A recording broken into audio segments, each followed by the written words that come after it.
The 4 o'clock hour is sponsored by Boozer's Jewelers, the wedding ring store, specializing in custom jewelry and repair, all in-house. Thornton to the top of your screen. He looks back the other way. Over the middle, caught and into the end zone. Touchdown, Holmes. This segment on Baylor Athletics on SicEm365 Radio is brought to you by Richard Carr Buick GMC Cadillac, located at the Imperial Drive exit off Loop 340 in Waco. Proud supporters of all Baylor Athletics. Now here's David Smoak, Paul Catalina, and Craig Smoak. We have, over the time since we launched SicEm365 Radio in on April the 6th, had some monstrous names in Baylor football history. All-Americans left and right, players that made plays at certain times, huge moments. James Francis, one of the great linebackers in Baylor history, one of the best defensive players in Baylor history, All-American as well, nearly 350 tackles in his career.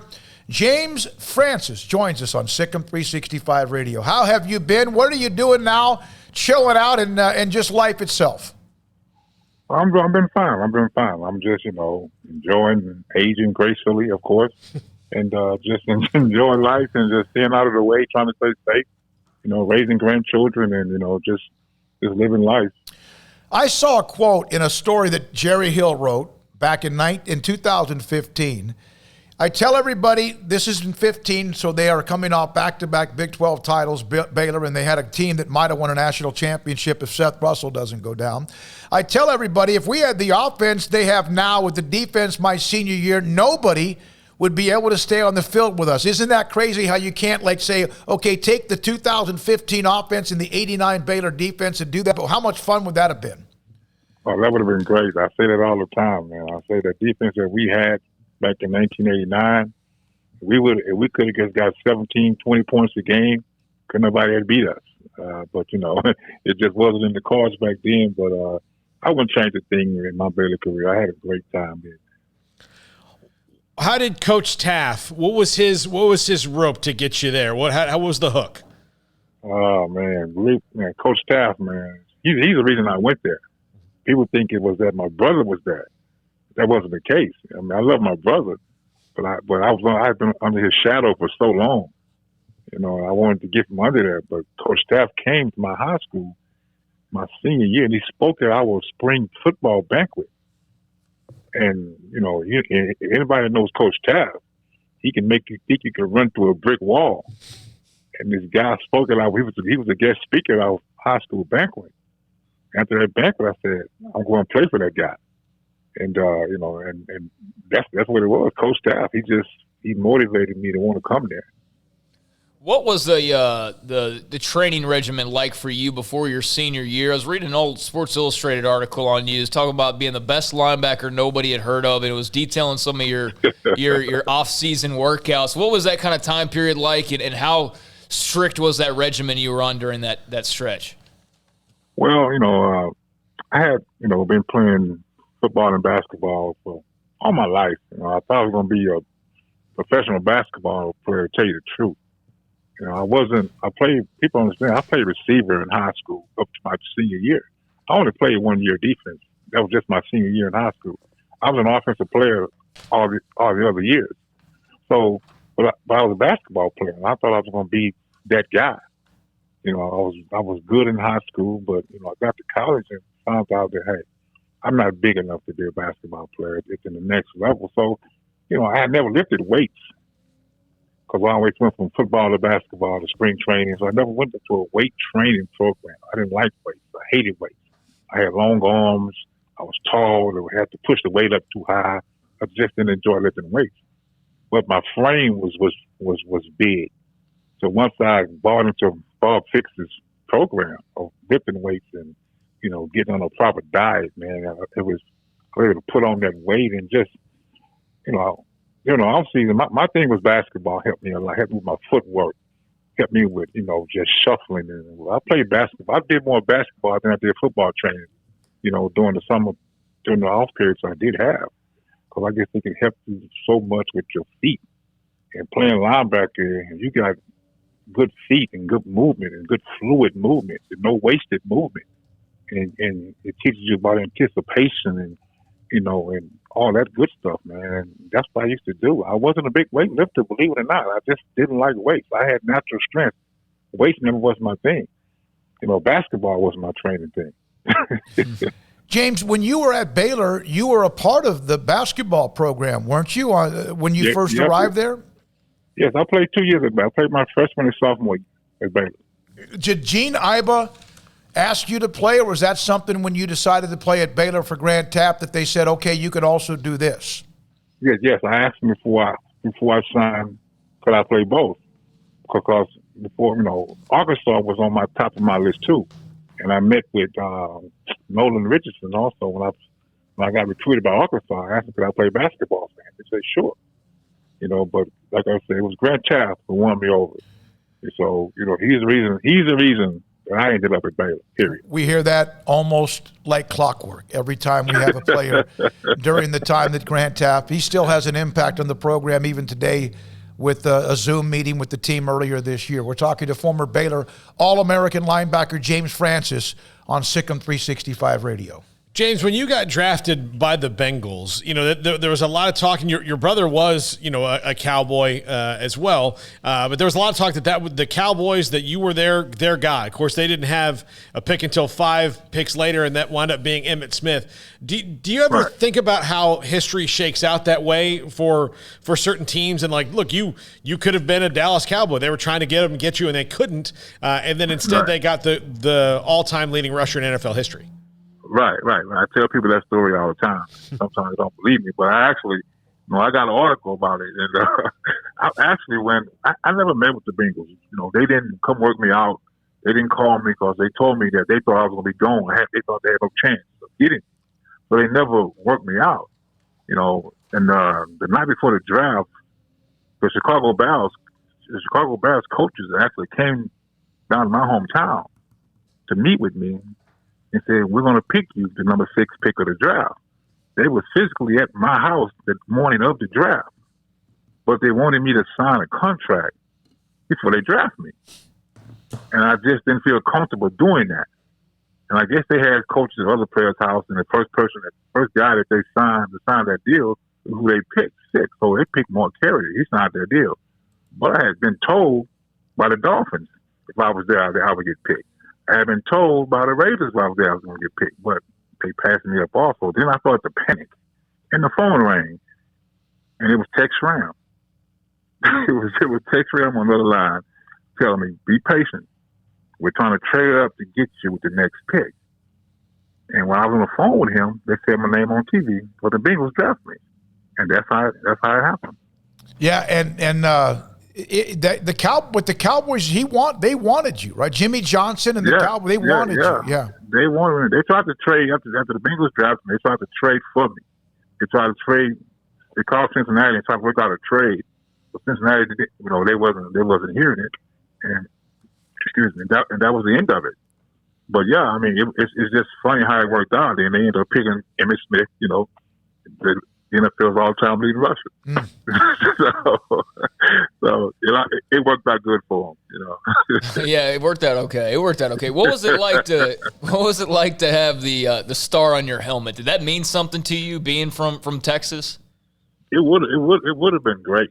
Yeah. And my brother was still there at the same time. My brother played one more year there, so I would have got to play one more year there. Maybe, who knows what would have happened. I would have went there. Maybe, he might have stayed there a little longer. But it would have been great to play with my brother on the pro level. And but it would have been great because my family is Cowboy fanatic. My hometown is Cowboy fanatic.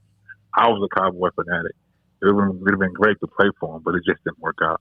You've had your sons have both played at Baylor. Is that correct? Yes, both my sons played at Baylor. Yeah, and obviously that's kind of a lineage or legacy, whatever they call it. What was that like? Was there ever any doubt that they were going to play at Baylor?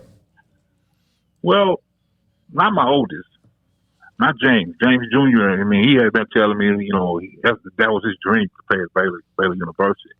Now, Chris was, he was a little bit more of a worldly guy, and he had this vision of playing for the almighty Miami Hurricanes. And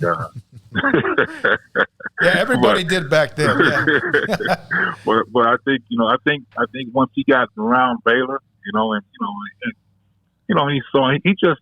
saw what kind of people was there, and the things that I've been telling him all his life, about how good of people was there when I was there.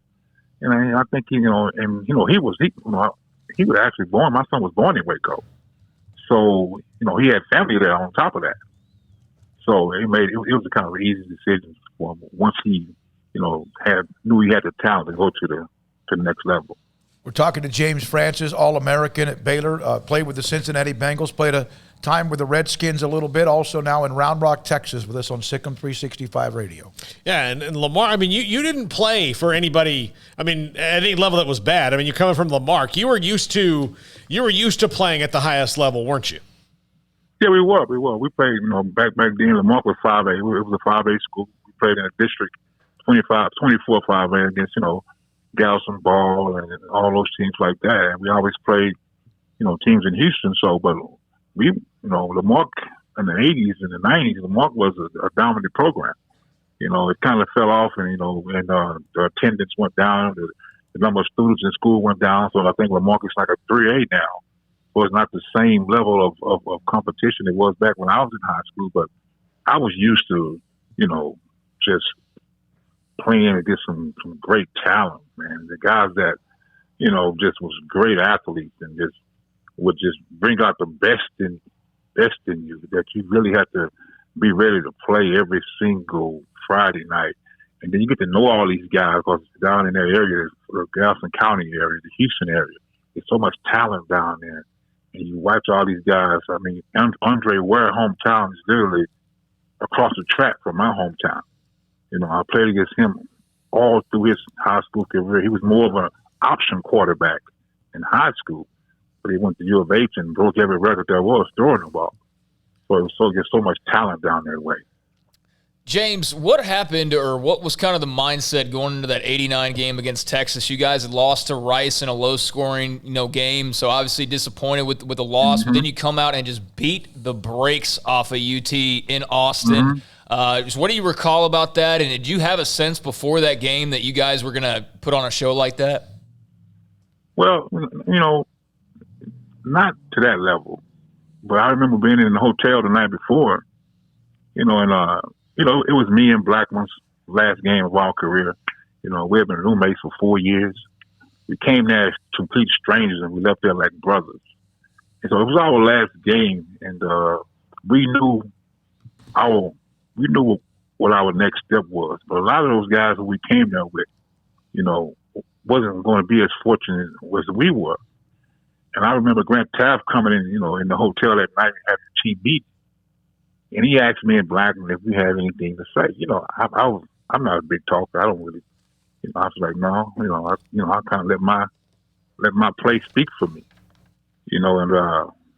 but Grant Taft, he just he had a way of just, with me, he had a way of just making me feel like, man, I could do any damn thing. And so that next day, it just clicked from the start. And once it clicked, I can remember sitting with Robert Blackman on the sideline after he got that first touchdown. And I just told him, I said, man, we're going to put 60 on him. I just said it. We're going to put 60 on him. And we just dominated from the start to finish. It's just one of those days where everything was clicking, everything was going well, and we just had a great day. It was a great way for us to end our Baylor career. Last question for you, James, and thanks for your time. You obviously are a part of the Baylor Hall of Fame, a Baylor legend, all of that. They played defense, and they started playing better defense in 2018-19. That team last year played incredible, almost like a boa constrictor type defense. And the defense this year's had a pretty good start despite the 1-2 start. Your thoughts about how you watch Baylor play defense today? Well, I watched the game last week. I mean, the game has really changed since I was there. It's more, wide open and stuff now. So it's a challenge, man, trying to play defense with all the new rules and the new things they do, because it's an offensive game. They want to see points on the board. They make it hard. But defensive guys, they make it really hard on you. But Baylor has the talent. I think it's just a matter of getting that camaraderie together, learning what this guy's going to do, learning how he reacts to certain situations. The defense I had played with those guys for 3-4 years in a row. So we knew each other. We knew what the guy was going to do. I knew what Blackman was going to do if it was 4th and 3. I knew he was coming up there like a bullet.